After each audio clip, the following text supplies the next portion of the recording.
Fruity Blood Overdrive is a versatile distortion plugin in FL Studio, ideal for adding analog-style warmth and grit to your tracks. Whether enhancing bass, driving guitar tones, or creating unique effects, this plugin offers precise control and dynamic possibilities.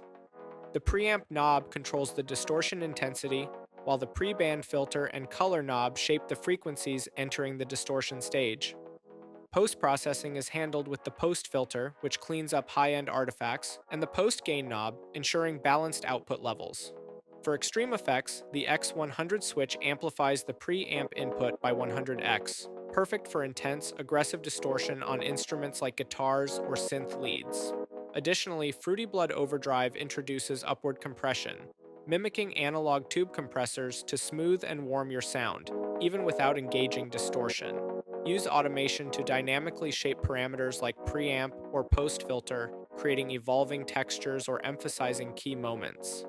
Fruity Blood Overdrive excels at adding punch, warmth, and character to any mix. Comment FL below, and we'll DM you a link to free FL Studio tools and resources to level up your production.